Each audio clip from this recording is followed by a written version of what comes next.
porque cercenan la iniciativa privada y esto se mete directamente, se meten directamente con el alma de los hombres. Y son tan bestiales que hacen huir a los gobernados. Mire lo que pasa tristemente en nuestra hermana República de Venezuela. Cómo vemos huir a la gente de allí, de esa nación, buscando refugio, porque hay un gobierno completamente bestial. Con esto no quiero decir que las derechas sean santas. Pero las derechas por lo menos, las doctrinas de derecha, por lo menos dejan trabajar, aunque se roban, aunque se quieren quedar con todo, de alguna manera, al no ser tan represivas, tan invasivas del individuo, pues el individuo termina buscando ciertas trampas para poder subsistir. Y digamos que de alguna manera la derecha, aunque también es un gobierno bestial, de alguna manera como que las cosas por lo menos avanzan, digámoslo así, entre comillas. Ambas ideologías prometen libertad para los gobernados, pero todos los que ejercen allí en el Estado, detrás de estas ideologías, todos sean de derecha o de izquierda, son esclavos de la corrupción. Ambos son esclavos de la corrupción. Lo que sucede es que la exagerada corrupción de las derechas hacen que el pueblo, buscando desahogo, se arroje en brazo de la izquierda. Y allí se encontrará con lo peor. Es como quien huye de una jauría de lobos y se encuentra con una jauría de hienas. Para mí, lo digo de manera personal, el abuso de la derecha engendra la izquierda. Y pareciera que la izquierda, tanto como la derecha, obviamente cuando se analiza todo esto, pues tiene cosas buenas, ¿cierto? ¿Quién dice que no es bueno compartir? El problema es que Dios dice que nosotros debemos compartir liberalmente, autónomamente. De nuestro corazón debe nacer esa iniciativa. Pero cuando es el Estado, esa bestia grande, que quiere distribuir lo que ella no produce, es donde viene el desbarajuste y nosotros lo vemos. Vemos cómo empresas, digamos en Venezuela, que eran prósperas, se las entregan a unos bellacos borrachines, locos que nunca han sabido administrar. Son empresas que las quebraron en pocos meses o en pocos años. Porque entrar a tocar la iniciativa privada es entrar a tocar los dones que Dios le dio al hombre, lo que Dios le entrega a cada individuo. Debemos de no tragar entero las cosas. Todo no es lo mismo. Dios dice que todos los hombres somos pecadores, pero entre esos pecadores hay unos que son jueces, ¿verdad? Y otros que son ladrones. Hay que irle poniendo a cada cosa su lugar. Todo no es lo mismo. Mire cómo, digamos, la palabra izquierda está asociada a lo siniestro, ¿no? Entonces, en materia de seguros se dice que hubo un siniestro, ¿cierto? Y la palabra izquierda y siniestra, pues, son sinónimos. La escritura también dice que las cabras a la izquierda y los otros a la derecha. Con esto no estoy justificando la derecha, no quiero ser malinterpretado aquí, por favor. Lo que quiero es demostrar que estas dos cosas Dios no las ve igual. Y es que en la práctica nosotros las vemos, o sea, en la práctica nosotros vemos lo que sucede. Ideológicamente, inclusive ideológicamente pareciera que la izquierda está más cerquita de los postulados de la escritura. Pareciera, ¿verdad? Porque hay que compartir. El problema es la forma. Dios dice que el que tenga dos capas le dé al que no tiene. Pero eso cuando entra un gobernante a repartir lo que no es suyo y repartiéndolo así como lo hacen con esa soberbia. Mire lo que pasa en Venezuela, lo que ha pasado en Cuba. Mire lo que pasó en la antigua Unión Soviética. Todo eso se cayó. Todo eso se resquebrajó.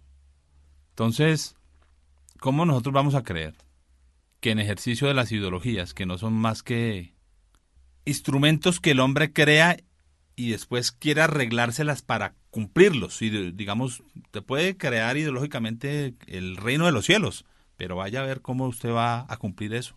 El problema es que esas ideologías no consultan realmente la naturaleza caída pecaminosa del hombre. Entonces todo eso se queda en grandes declaraciones, en grandes manifiestos, en grandes constituciones, pero la realidad es otra. La realidad es que tanto la izquierda como la derecha es corrupción a unos extremos que el Estado queda pues prácticamente al margen de todo el concepto con lo cual se construyó, ¿no? Que era el servir a los ciudadanos. Entonces terminan los ciudadanos sirviendo a una cleptocracia, a una banda de ladrones que se instaló en la parte alta del Estado, casi que como una especie de estrato por encima del 10. Y uno se da en dedo con los otros. Dios describe claramente todos esos gobiernos, son como un dragón. Es un solo cuerpo democrático con muchas cabezas. Y unas cabezas se tiran con las otras. Usted ve como un líder se tira con el otro, después se abrazan, se besan.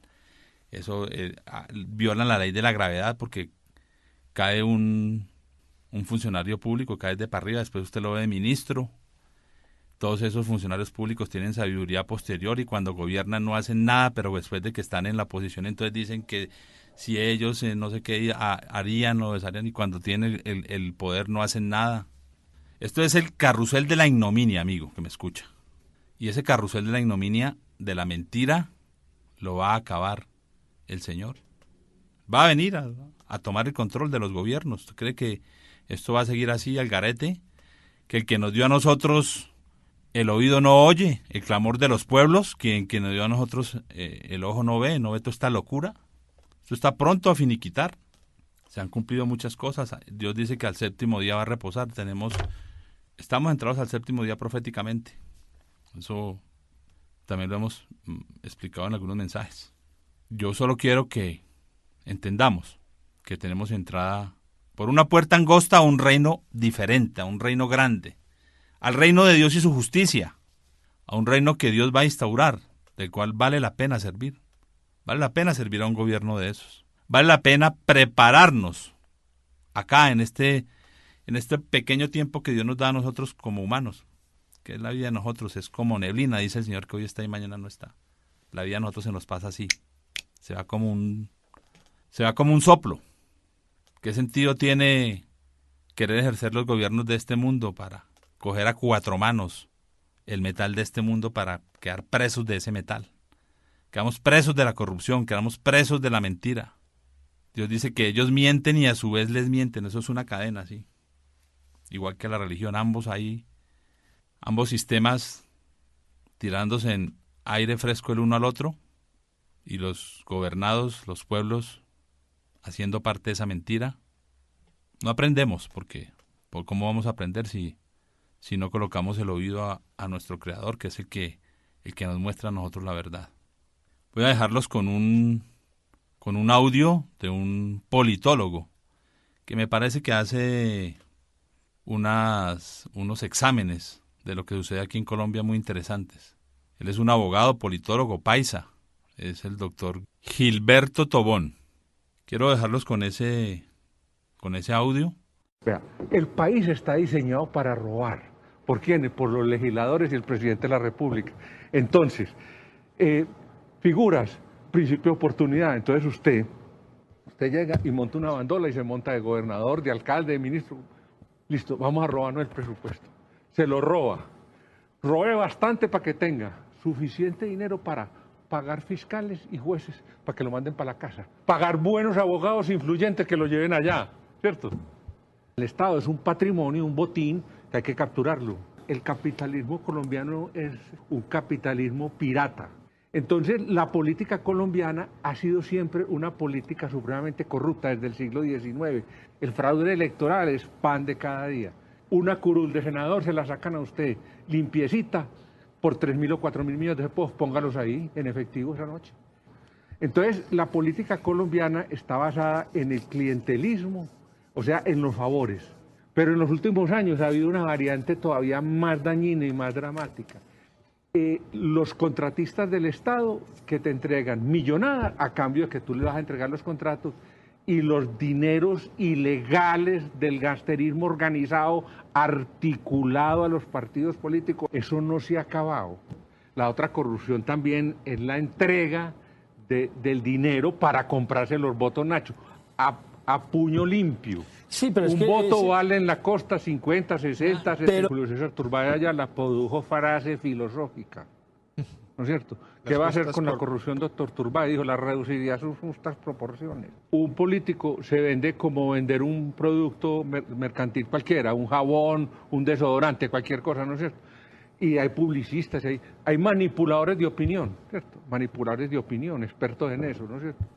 Hay una sentencia de la Corte Suprema de Estados Unidos que es una fatalidad de hace unos 4 años. No hay límites al aporte a las campañas. O sea, como quien dice, ustedes, grandes capitalistas, pongan el presidente de su país, listo, lo pagan de contado. Yo le digo a un personaje que pone presidente y no tiene ni un voto, igual que el suyo, Luis Carlos Damiento Angulo. Tiene fiscal de bolsillo, con eso le digo todo. Entonces, querer uno. Que uno elige. No, pues es una ingenuidad. Es la acumulación de enormes masas de capital dinero a través de las palancas del Estado, desde el inspector de policía hasta el ministro, el presidente de la República, en montos diferentes. Es eso, porque está aliado con fuerzas criminales, están aliados con ellos y los protegen. Y finalmente, la bandola sale para la casa, sale billonaria. ¿Qué le pasó a los nules? ¿Qué les pasó? No están en la casa, pues. ¿Dónde están los billones? ¿Dónde, Nacho? Transformar una sociedad, no voy a decir lo más dramático de todo, donde no solamente su clase dirigente, sino el pueblo está corrompido. Es muy complicado. El pueblo colombiano está corrompido. Demasiado es que regalan un voto por un sancocho, un tamal o 50 mil pesos. Y desde que te venden los limones hasta el presidente de la República te están trampeando. No, Colombia ha sido un país de tendencia de derecha. Lo que pasa es que se ha acentuado. La derecha se ha acentuado desde el gobierno de Turbay con su estatuto de seguridad y en el gobierno de Álvaro. Es que Álvaro es la encarnación de Laureano Gómez. Yo soy un simple ciudadano, profesor de ciencia política ya retirado, que está convencido, completamente convencido de que este país está en manos del bandidaje más horrible hace mucho rato y que eso no se va a alterar. El aparato judicial, hay que meterle el punzón hasta el final, porque es una alcantarilla abierta. El aparato policivo, el aparato militar, el parlamento, ciérrelo y no pasa nada, no pasa nada. Uno no puede pensar también en la política nacional independiente de la política mundial. Colombia está alineada hace muchísimos años, décadas, desde cuando Marco Fidel Suárez dijo, ¿qué es Estados Unidos? La estrella polar, la que nos guía para navegar. Bueno, ustedes hayan escuchado pues una radiografía que hace este politólogo Gilberto Tobón de lo que sucede en Colombia, ¿no? Y eso realmente se replica en todas las naciones, en unas más graves que en otras. Y esa parte última, pues imagínense, los hombres apelando a los mismos hombres como la estrella, ¿no? Como Estados Unidos, la estrella polar, ¿no? La Escritura dice claramente que la estrella, la única estrella que a nosotros nos puede conducir en esta patente oscuridad, es la estrella de la mañana, la estrella resplandeciente y de la mañana, que es Cristo Jesús, dice la Escritura. La estrella resplandeciente y de la mañana es Él. Si esa luz no alumbra al hombre, el hombre queda amarrado a las tinieblas, amarrado a la oscuridad, esclavo de la mentira. Por eso dice la Escritura, si Él no nos hace verdaderamente libres, no seremos libres, seremos esclavos de la mentira, de las ideologías. ¿Cuántos años llevamos, cuántos cientos de años llevamos probando ideologías y no salimos de esa mentira, de esas falsas filosofías? Dios las llama filosofías, dice la Escritura. Cuando lo único que al hombre lo puede nutrir en el verdadero conocimiento del ejercicio del gobierno, del ejercicio de la vida, del ejercicio del gobierno del propio individuo, de gobernarnos, de tener dominio propio, es el Espíritu de Dios, es el conocimiento de Él. Por eso Él lo dice, mi pueblo se perdió porque le faltó el conocimiento. Amigo, entra el conocimiento de Dios. Permita que en sus sienes esté el plan de Dios, que entre otras, en la Escritura, el número 100 hace referencia al plan de Dios. Por eso Noé tardó 100 años en construir